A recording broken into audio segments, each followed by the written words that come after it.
If you're planning a trip to Marco Island or thinking about visiting the beaches there, you are definitely in the right place. Because as someone who spends a lot of time there, I can tell you Marco Island is stunning. There is a reason the beaches here are continuously named as some of the best in the country, but it's a little different than what you might expect. This isn't your typical pull up and park anywhere beach town. And if you don't know a few key things, it can be honestly kind of confusing. Hello, lovelies. Welcome back to my channel. My name is Kelsey, and today I'm sharing a local's guide to the beaches on Marco Island, including where to go, what to know, and a few tips that'll make your trip so much easier. The first thing to understand about Marco Island is that public beach access is limited, like very limited. Most of the beachfront is lined with private residences and resorts. So, if you want to spend a day on the sand, you have to plan ahead just a little bit. But trust me, once you're here, you will see why people go way out of their way to make it happen.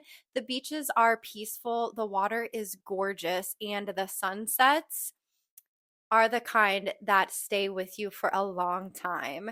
If you're looking for the easiest, most classic beach day, Southern Beach Access is where I always tell people to start.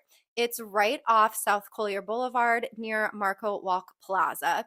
So you're close to shops and restaurants if you need anything.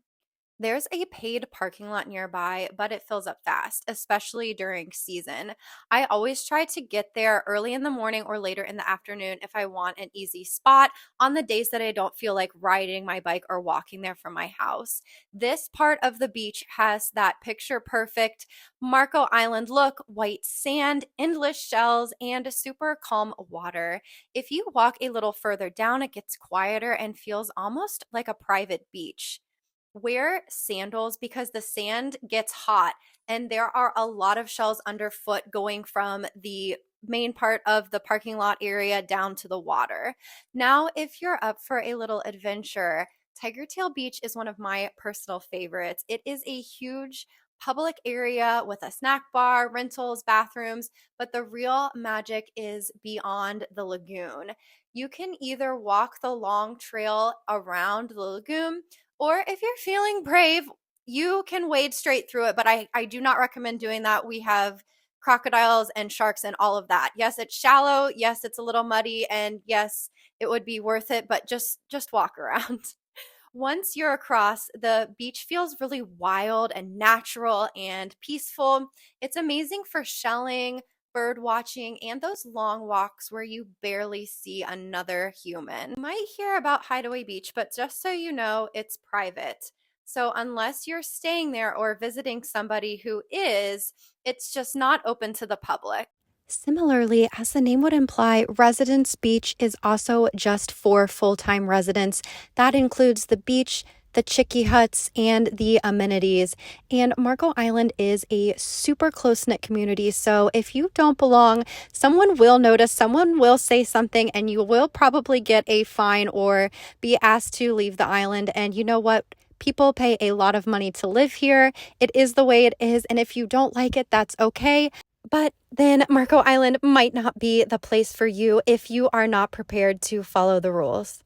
But honestly, between Beach and Tigertail, you have access to some of the most beautiful stretches of sand anywhere on the Gulf Coast. Before you head out, here's what I always bring for a beach day in Marco Island: cash or a card for parking, lightweight beach gear. You might have a little bit of a walk, plenty of water, and sun protection because the sun here is no joke, and a tide chart if you're planning to cross Tiger Tail's lagoon. And a reminder: Marco Island is a protected wildlife area. So make sure any shells you collect aren't still alive and that you're being very respectful and mindful of the wildlife here. Marco Island actually isn't always flashy. It can be peaceful, it's slow. It's the kind of place where you can spend an entire afternoon just beachcombing or floating in the calmest, clearest water you've ever seen in Florida. And honestly, that's really part of the magic. If this helped you get a better idea of what to expect at Marco Island, I'd love it if you subscribed.